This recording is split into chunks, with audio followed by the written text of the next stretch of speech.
aí, moçada, tudo bem com vocês? Como é que estamos? Tudo tranquilo? Vamos trabalhar hoje um pouquinho sobre os blocos econômicos, explicar um pouquinho como que ele funciona, como eles funcionam, as etapas que eles precisam cumprir para ir se fortalecendo e se expandindo. Beleza, pessoal? Grande abraço, tamo junto, valeu! Então vamos lá, pessoal. Primeiramente, aquele que não pode faltar, o matinal de sempre, salve, salve, imprescindível, tchararã. Bom dia! Bom Bom dia! dia! Bom dia! Aê, bom dia, bom dia, bom dia. Vamos começar uma aula de geografia, né? Ó, bom dia rima com geografia, é a coisa mais linda do mundo. Então vamos embora, pessoal. Hoje nós vamos falar um pouquinho de blocos econômicos, tá? Pegando um pouquinho carona na aula anterior, que eu já dei uma aliviada dessa questão dos blocos econômicos, expliquei toda a estrutura econômica de como o mundo se movimenta através da globalização e principalmente a globalização econômica para atingirmos o período dos blocos econômicos. Antes de qualquer coisa, eu quero deixar muito claro para vocês, isso aqui, ó, blocos econômicos, só se fortaleceu a partir da nova ordem mundial. A nova ordem mundial é aquele mundo multipolar, é pós-segunda guerra, pós-guerra fria, desculpa, né, pós-mundo bipolarizado, socialismo e capitalismo, Estados Unidos e União Soviética, é pós esse período, acabando esse período, o mundo ficando multipolar, não bipolar, né, os blocos econômicos eles acabam sendo impulsionados. Ao contrário do que todo mundo pensava, que só ia dar Estados Unidos, porque os Estados Unidos tinham vencido a guerra bipolar, né? Aí a União Soviética tinha falido, inclusive ela tinha sido dissolvida em 91. Então o pessoal falou assim, beleza, agora os Estados Unidos vai dominar o mundo. E não foi bem isso que aconteceu. Começou a aparecer vários polos, vários blocos, né, em vários cantos do planeta. Isso é importante, tá, pessoal? Então vamos começar para a gente entender, tá? Então, a partir desse período da nova ordem mundial, os blocos econômicos eles vão se fortalecer. Guardem esse detalhe. Vamos lá. Nas relações internacionais da atualidade, são frequentes os choques de interesse, atenção, entre os que podemos, entre o que podemos genericamente denominar agentes da globalização e estados nacionais. Então vamos lá, vamos explicar o que isso significa aqui, pessoal. Um agente da globalização é aquele que vai conduzir a globalização, certo? É aquele que vai tentar implantar, trazer, fomentar a globalização num local. E os estados nacionais, vamos pôr assim como se fossem os países, os interesses dos países em permanecer, por exemplo, um pouco prevenido, um pouco fechado. Por quê? Um produto que vem da China para os Estados Unidos, cara, é óbvio que o produto chinês ele vai ser mais barato que o produto estadunidense. E ele pode causar quebra de várias empresas dentro dos Estados Unidos que fazem aqueles produtos que estão sendo importados da China. Por isso que é o choque de interesses entre o Estado, entre o país, e o choque de interesse entre quem quer globalizar, quem quer vender o seu para o globo. Então a gente tem que ter esses dois pesos, duas medidas. Um quer defender o seu país e a sua economia, o outro quer expandir a sua economia para os demais. Quem ganha essa guerra? Na teoria, por incrível que pareça, quem ganha essa guerra são os consumidores. Mas por que na teoria? Porque na prática, se você permite com que produtos baratos chineses, por exemplo, entrem nos Estados Unidos da vida, a torto e a direito, sem você examinar, sem você limpar, sem você bloquear os muito baratos, para não causar uma crise econômica, porque senão, causando a crise econômica dentro do país, pessoas serão desempregadas, sem emprego não tem dinheiro para comprar o produto mesmo que seja barato. Então esse é o lado perverso da globalização. É interessante ter produto barato, mas é interessante também não ter só produtos baratos, porque se só tiver produto barato, esse produto barato não vem necessariamente do seu país. O produto chinês para o produto brasileiro, ele já é, por si só, mais barato, comparando com o real, comparando com a nossa moeda. Imagina para os Estados Unidos, fica de graça. Então, É isso que a gente tem que tomar um pouco de cuidado, tá? Pelo lado da globalização econômica. Foi nesse contexto que surgiram os blocos econômicos. Então, foi nesse contexto, mais o contexto que eu falei para vocês, da nova ordem mundial, que os blocos econômicos foram feitos, né? Inicialmente, eles eram regionais, apenas regionais. Tipo, só quem estava na regiãozinha ali fazia um bloco econômico, com um recurso do Estado-nação para se fortalecer no cenário internacional. Então, o que eles fizeram? Vamos juntar, por exemplo, eu vou usar o primeiro na década de 90, que foi criado na década de 90, que é o Mercosul. Vamos juntar Brasil, Argentina, Paraguai e Uruguai, esses 4 países apenas.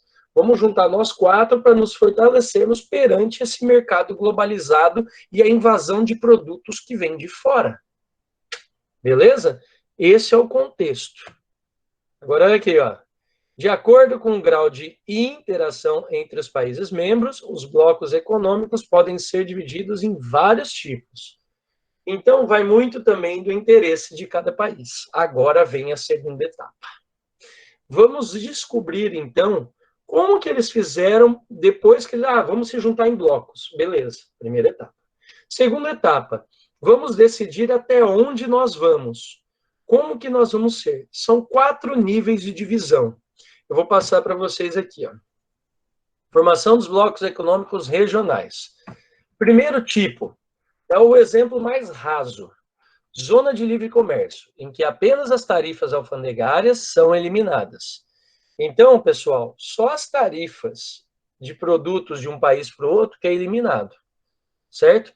Isso não quer dizer que você, pessoa física, presta atenção, você, pessoa física, vá para o Paraguai e possa voltar com 1 milhão em mercadoria. Você, pessoa física, não.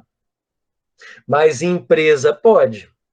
Não também fazer contrabando de mercadoria. Tem as mercadorias que podem no Mercosul e tem as mercadorias que não podem no Mercosul. Nós não podemos, por exemplo, nem pessoa física, nem empresa, nem nada, comprar pneu no Paraguai. Mas vê se não é uma prática comum entre os brasileiros. Atravessar para o Paraguai, colocar pneu lá, porque é muito, muito, muito mais barato, coloca o pneu lá e volta para cá.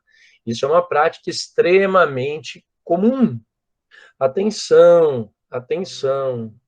Isso eu estou chamando a atenção de vocês. Tem produtos que pode, tem produtos que não pode.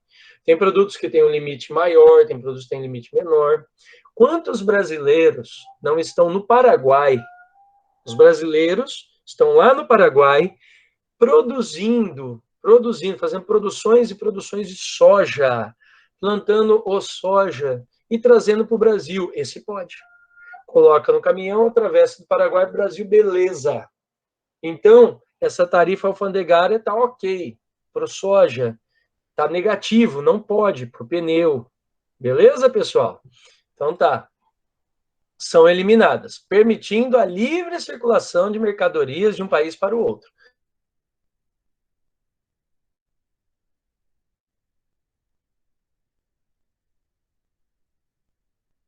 Estão caindo. Teve uma época, inclusive, essas coisas de cozinha, assim, linha branca, né? Era produzido daqui no Brasil, mandado para a Argentina. A taxa alfandegária, que antigamente era de 50%, tinha caído para 10%. Eles cobravam só 10% do valor do produto.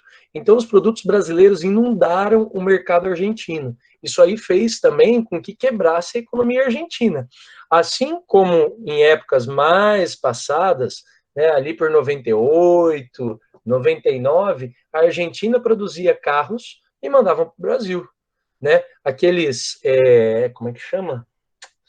Aqueles primeiros modelos do Fiesta, bem feinho, tal, que era produzido lá na Argentina, eles chegavam aqui no Brasil por menos de 10 mil reais na época, né? Então, assim, você imagina, um carro 10 mil reais, nossa senhora, o pessoal fazia a limpa, né? O pessoal comprava de forma assustadora os carros argentinos. Isso deu uma balançada no mercado brasileiro. Aí o Brasil foi lá e se protegeu. Falou, peraí, para carro, então nós vamos colocar um imposto de 25%. 50% para qualquer lugar do mundo. Então, você vai trazer um carro dos Estados Unidos para cá, é 50% do valor dele que você paga. Você vai trazer da Argentina para cá, 25%. Do Uruguai, do Paraguai, 25%. Aí eles fecharam mais ou menos esse acordo, mas tem que ser um acordo entre os países. O segundo nível, quando você passa desse, todos os níveis agrega, tá? É esse aqui, então tarifas alfandegárias são eliminadas, tá? Livre circulação de mercadorias, então é esse para o segundo nível, mais esse aqui. Então é o primeiro mais o segundo. O Mercosul também faz isso aqui, ó.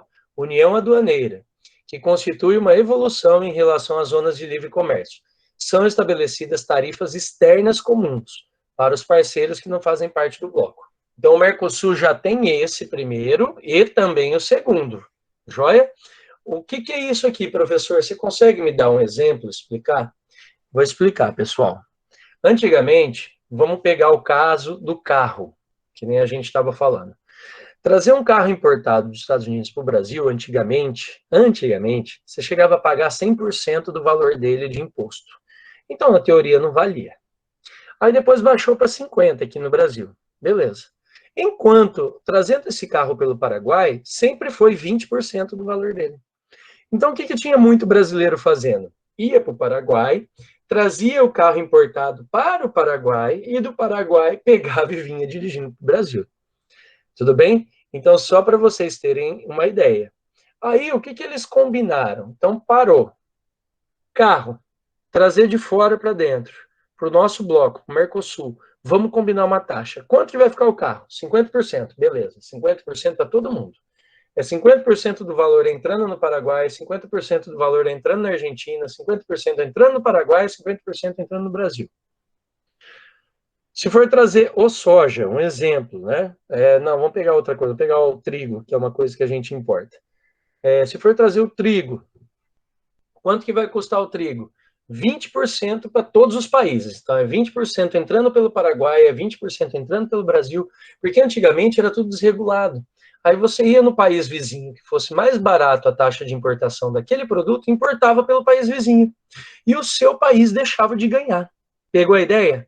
Então, a União Aduaneira, eles uniram aduana, significa fronteira, significa alfândega. Então, eles padronizaram a tabela da alfândega. Joia? Importante vocês saberem. Aqui é o estágio que o Mercosul encontra dificuldade e não consegue adentrar. Nessa parte aqui, a gente encontra muita dificuldade, ó. O terceiro estágio, que é somado esses dois mais esse. Mercado comum, igual aos anteriores, mais livre circulação de pessoas, serviços e capitais. Beleza. Livre circulação de pessoas? Ok. Conseguimos. Você dá o RG, entra. Você não precisa de visto para entrar no Paraguai, Argentina e Uruguai. Se deu o RG, passou. Né? Para ir para o Paraguai, nem RG precisa. Tudo bem? Mas é ideal você registrar que você está no Paraguai. Não precisa, porque você vai fazer a compra e volta. Se você for para ficar no Paraguai, é ideal que você registre que você está entrando no Paraguai. Pague o seguro de saúde lá certinho, porque é importante. Isso aí salva vidas. Então, livre circulação de pessoas, ok, atingimos. Serviços, aqui começa a prejudicar. Nós estamos num estágio de 20% atingido, falta atingir 80% dos serviços trocados entre os países. Capitais, aí lascou. O peso argentino, lá embaixo. O peso uruguaio, não tão lá embaixo, mas embaixo. O Guarani, pelo amor de Deus, eu não consigo nem enxergar onde ele está de tão baixo. Então, fica real, peso uruguaio, peso argentino e Guarani lá embaixo. Tudo bem, pessoal? Presta atenção nisso. Então, aqui é onde está nosso entrave principal. Serviços, que o serviço saindo do Brasil para esses países fica caro, e desses países vindo para o Brasil fica barato. Então, há um choque de interesses entre os Estados-nações, entendeu? E os capitais, que a moeda complicou. Tá? Ah, mas é tudo feito em dólar. Eu sei, piorou. Porque se é tudo feito em dólar, para nós é 6-1. Para a Argentina, é 45, 50-1. Para o Uruguai, é 35-1. Para o Paraguai, são 5.000-1. Aí não tem medida que aguente. Então, a moeda é muito descompensada. Esse é o grande problema. E aqui, aonde um único bloco no mundo atingiu, que é a soma desses três, mais isso aqui, ó. União Econômica Monetária. Nível de interação é máximo. Os países membros adotam uma única política monetária, uma moeda comum, no caso o euro, União Europeia, além de uma política de desenvolvimento que todos os países membros devem seguir. Por isso, atenção, por isso que a Inglaterra e o Reino Unido como um todo, Inglaterra, País de Gales, Escócia, Irlanda do Norte, saíram da União Europeia. Justamente por isso aqui, ó, política de desenvolvimento que todos os membros, países membros, devem seguir. Eles não queriam seguir essa política. A unificação política de um bloco econômico é a parte praticamente quase impossível. Presta atenção que eu não falei que é impossível, eu falei que é praticamente quase impossível. Então é um negócio bem perto ali de 98% de dar errado e 2% de dar certo. Porque são culturas diferentes, línguas diferentes, metodologias diferentes, pessoas diferentes, hábitos diferentes dentro de uma mesma política. É quase como se fosse governar o Brasil. É mais ou menos isso. São pessoas diferentes, com culturas diferentes, com hábitos diferentes, conforme a região. Então, assim, lá eles têm um problema, eles sentem um pouco do que a gente sente aqui no Brasil. Você sai de São Paulo, vai para o Paraná, você já nota mudança. Você sai do Paraná, vai para Santa Catarina, você nota mudança. Imagina quem sai de Santa Catarina e vai para o Amazonas, que é mais distante ainda, a mudança vai sendo cada vez maior. Então, é isso que eu quero chamar a atenção. A União Europeia, ela tem 27 membros.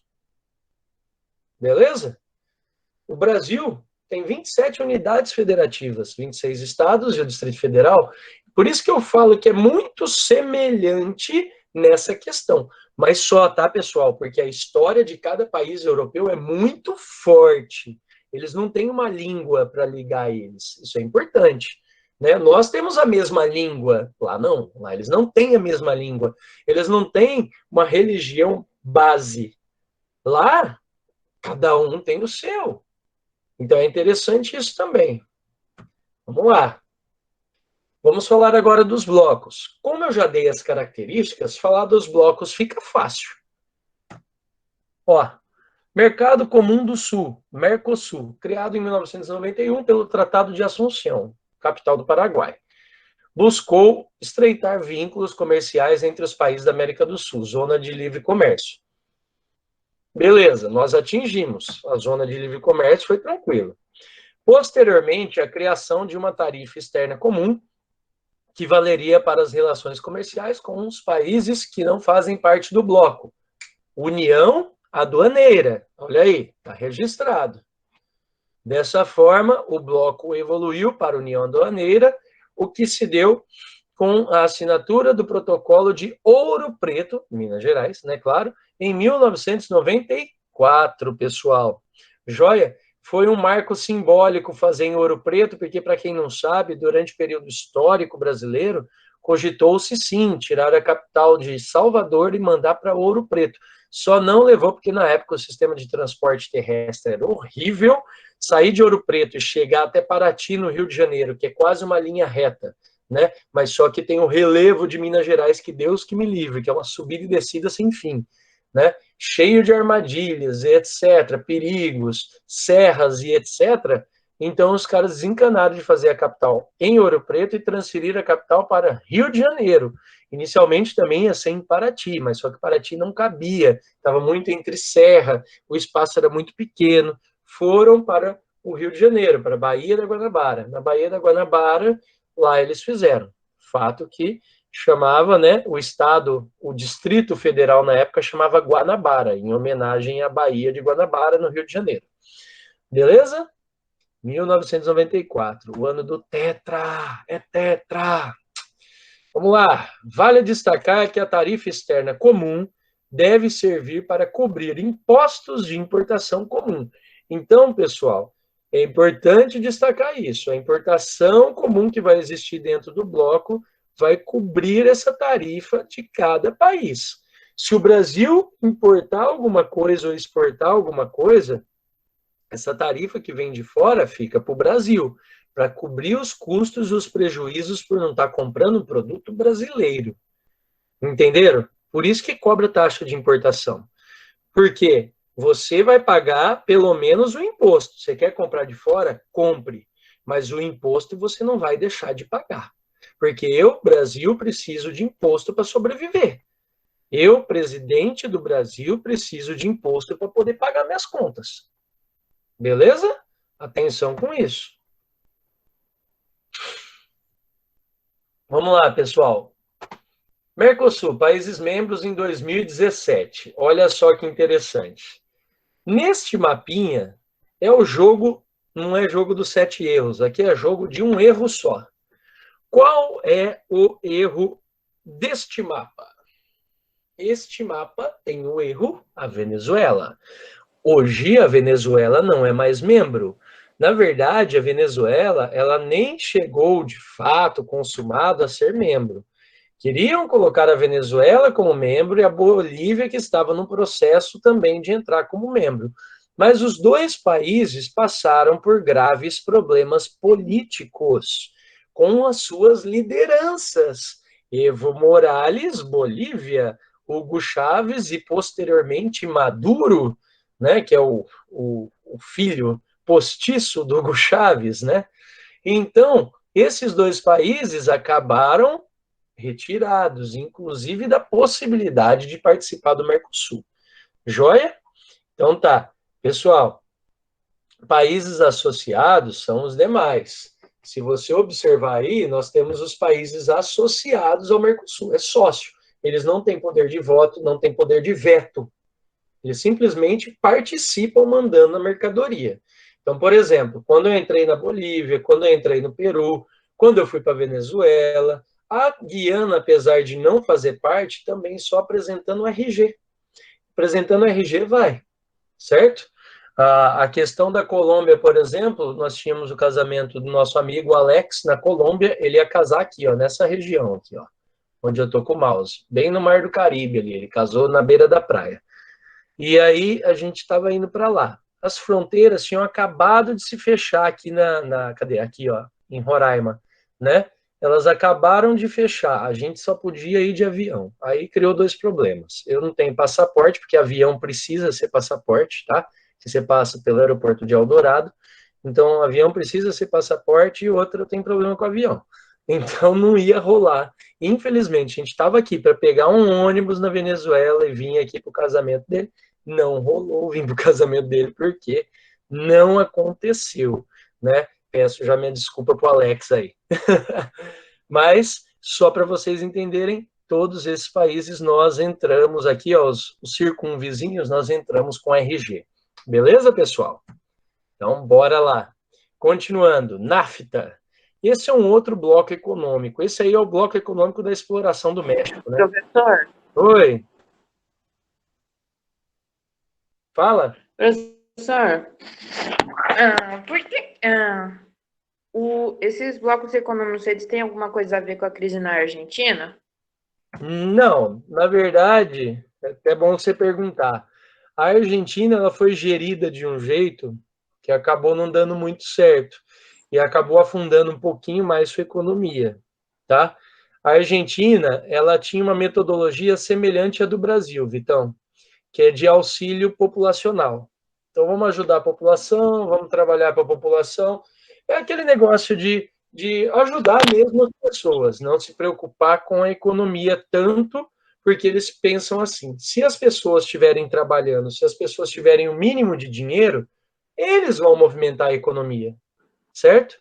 Aí, o último presidente da Argentina que entrou, ele radicalizou, ele era de outro lado, né? É o que a gente chama de liberal.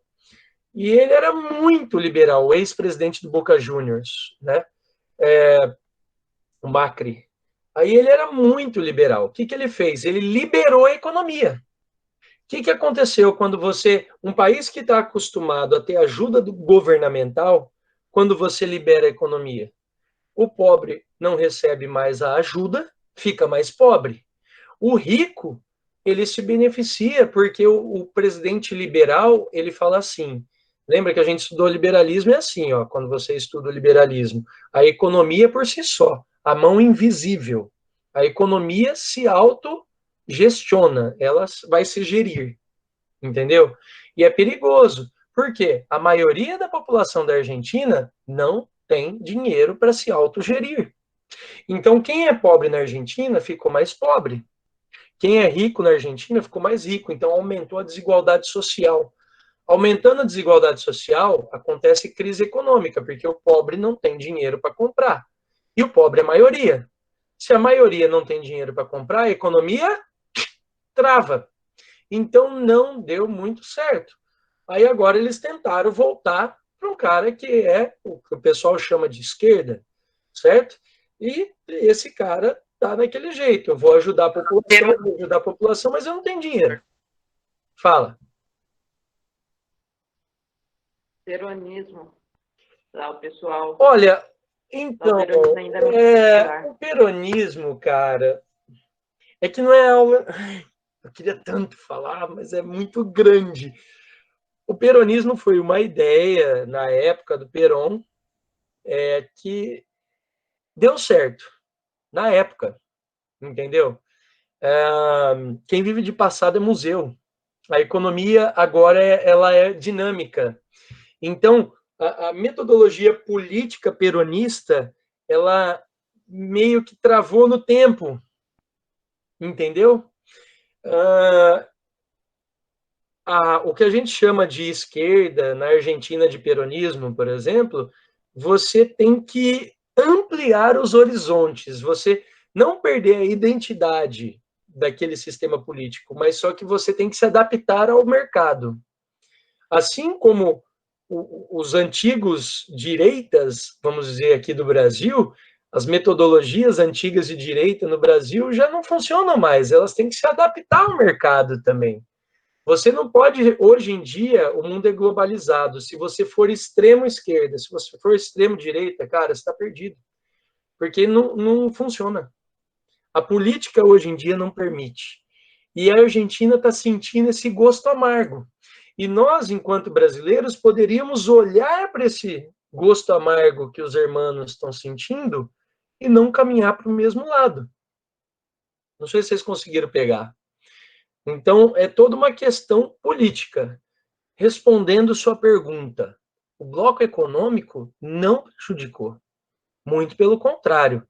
O bloco econômico, em muitas vezes, está ajudando a economia, principalmente da Argentina. Combinado? Deu para entender? Sim? Sim. Sim, muito bem. Só para vocês entenderem, tem produtos que que a Argentina não produz.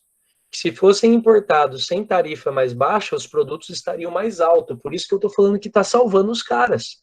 Que são produtos que eram para chegar com preços astronômicos. E graças ao bloco, as tarifas são baixas ou inexistentes, e aí o preço do produto chega mais maleável. Eu não estou falando barato, porque para a população argentina nada está barato. Nada está barato. Na Argentina está tudo caro. Aqui no Brasil está ficando tudo caro.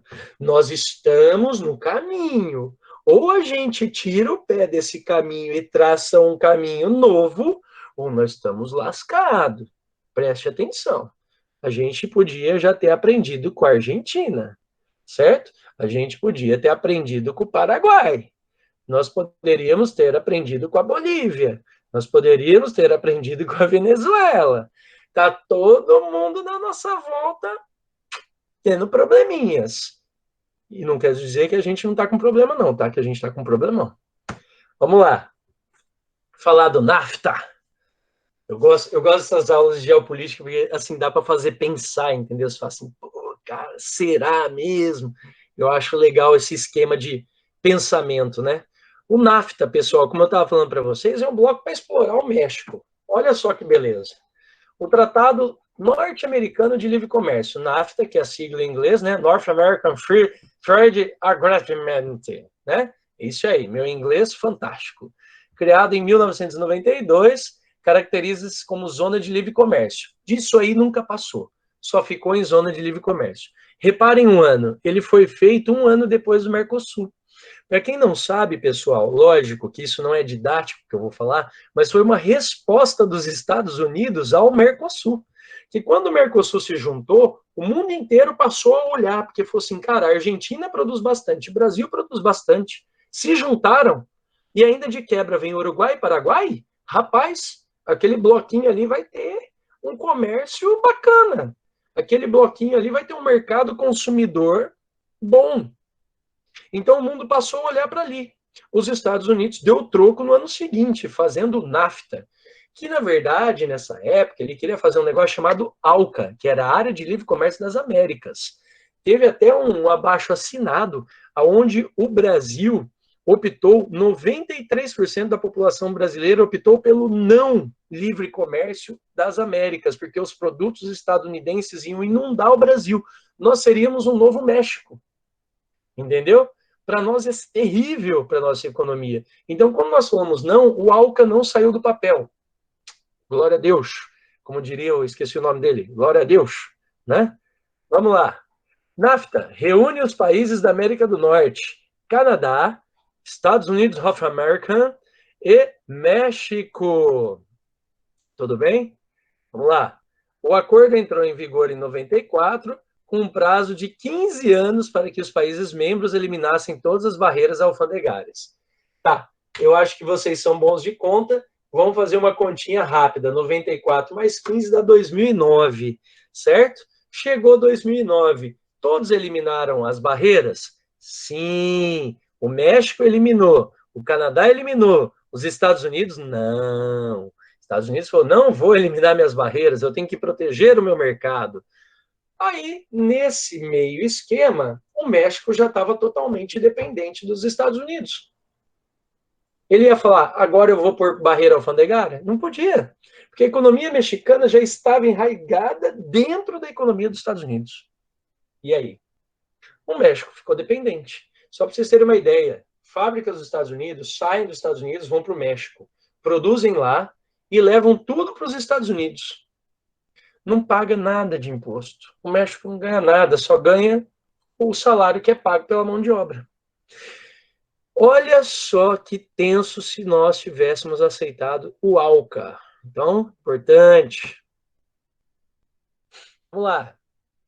União Europeia, pessoal. Atenção, atenção. Lembrando que todas essas visões que eu estou dando para vocês são visões geográficas. Eu não estou brigando com visão política, visão histórica, nada disso. Eu estou dando uma visão geográfica para vocês entenderem o macro. Vou falar um pouquinho da União Europeia. A integração econômica foi uma das estratégias utilizadas pelas potências capitalistas europeias após a Segunda Guerra Mundial para se recuperarem. Então, todo mundo lembra que eles estavam arrasados por causa da guerra, tinham sido destruídos e assim sucessivamente. Em 1957, surgiu um bloco econômico regional denominado Comunidade Econômica Europeia, CEE. E importantíssima essa data, 1957. Para muitos, a União Europeia começa aí, para a geografia também, tá, pessoal? Mas só que para os economistas, a União Europeia ela começa quando nós vamos colocar aí para vocês na data certinha, que é na década de 90, sem antecipar as respostas. Vamos lá. A CEE, Comunidade Econômica Europeia, era formada por 6 países, Alemanha Ocidental, que é capitalista, França, Itália, Bélgica, Luxemburgo e Holanda. Esses 3, Bélgica, Luxemburgo e Holanda, formam o Benelux, tá? Benelux é de B de Bélgica, N de Netherlands, que é a Holanda, Lux de Luxemburgo, o Benelux, que é aquele bloco de cooperação que teve antes da Comunidade Econômica Europeia, chamada SECA. Lembra disso? Comunidade Europeia do Carvão e do Aço. Pouco antes. Foi ali que eles, nessa Comunidade Europeia do Carvão e do Aço, aço e carvão tinha livre circulação sem cobrar imposto, porque eles estavam se recuperando da Segunda Guerra Mundial. Eles estavam totalmente destruídos. Esse bloco propunha a livre circulação de bens, capitais, mão de obra, caracterizando assim o mercado comum. E eles atingiram, porque só 6 países inicialmente, ok, fácil de atingir. Aí os países vizinhos começaram a olhar e falar, rapaz, eu gostei disso aí, hein? Eu vou querer entrar. Mas olha só como eles estavam. Se recuperando da guerra, tinha uma dívida com os Estados Unidos de armamento, uma dívida com os Estados Unidos de reconstrução, uma invasão de empresas dos Estados Unidos que tinha sido proposta para a Europa para ajudar a Europa, e eles aceitaram, né? Então, assim, eles estavam num contexto que ou eles se juntavam ou eles iam virar uma nova colônia dos Estados Unidos. Beleza? Mundo com a Guerra Fria, os Estados Unidos uma superpotência armada, né? Em 57, muitos já tinham provado algumas guerras dos Estados Unidos, inclusive a divisão da Coreia, por exemplo, em Coreia do Norte e Coreia do Sul. Então, todo mundo já viu o poderio dos Estados Unidos. Eles falavam assim, ou a gente se junta ou nós estamos lascados. Boa. Vamos lá. Entre as décadas de 70 a 90, a Comunidade Econômica Europeia se expandiu. Em 73, atenção, incorporou o Reino Unido, Irlanda e Dinamarca. Beleza, foi para 9. Em 81, Grécia também entrou para o grupo. Em 86, foi para 10, né? Em 86, ingressaram Portugal e Espanha. Foi para 12. Opa! 86, ó, o ano mais bonito que tem, né? O ano do nascimento da minha esposa. Então, Grécia, Portugal e Espanha entraram. Lembrando que Grécia, Portugal e Espanha são os países que hoje dão problema econômico dentro da União Europeia. Tá? São os calos econômicos negativos da União Europeia. Com o término da Guerra Fria em 91, logo no ano seguinte, foi assinado o Tratado de Maastricht, que estabeleceu novas metas. Olha aqui, ó, 91, junto ali com o Mercosul. O Mercosul foi o primeiro, tá, gente? Só pra vocês saberem. Vamos lá. Quais são essas novas regras do Tratado de Maastricht? Que aí, inclusive, ia mudar o nome para a União Europeia, né? Política comum para todos os assuntos externos e para a segurança. Então, eles padronizaram a política comum, assuntos que fossem de externos e também para a segurança nacional. Estreitamento das resoluções de caráter jurídico e assuntos internos. Então, eles começaram a ajustar os direitos, as leis dos países para tudo converger para a União Europeia. A União Econômica e Monetária, incluindo a criação de uma moeda única. Rapaz, isso aí deu um problema tão grande que até hoje, até depois da saída, né, nunca o Reino Unido quis mudar a sua moeda. E não mudou. Ele saiu do bloco e não mudou a moeda. Surgiu a União Europeia. O Tratado de Maastricht começou a vigorar em novembro de 93 e em 2002 entrou em circulação o euro. Moçada, foi no ano que o Brasil ganhou da Alemanha. Foi muito engraçado porque tinha uma charges na época com o gol do Ronaldo, assim, né, ele fazendo gol, e a bola rolava para dentro do Banco Central da União Europeia, que fica em Frankfurt, na Alemanha. O pessoal fazia uma charges, assim, tirando sarro, né, tal. Os europeus, eles são fechados, né, ninguém consegue atingir eles economicamente, só o Ronaldinho que consegue invadir a Alemanha, etc e tal. Os caras fizeram um monte de charges, foi bem legal na época, assim. Foi bem no ano do pentacampeonato do Brasil, né?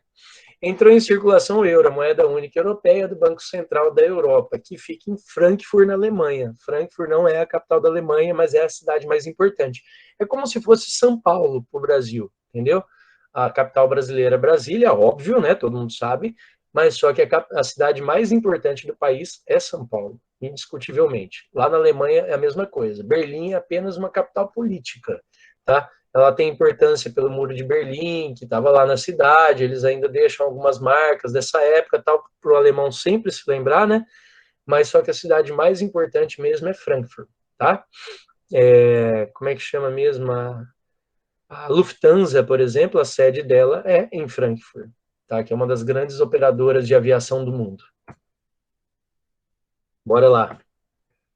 A União Europeia, com 27 países, é hoje o melhor exemplo da União Econômica Monetária Mundial, constituído de um dos mais poderosos blocos econômicos.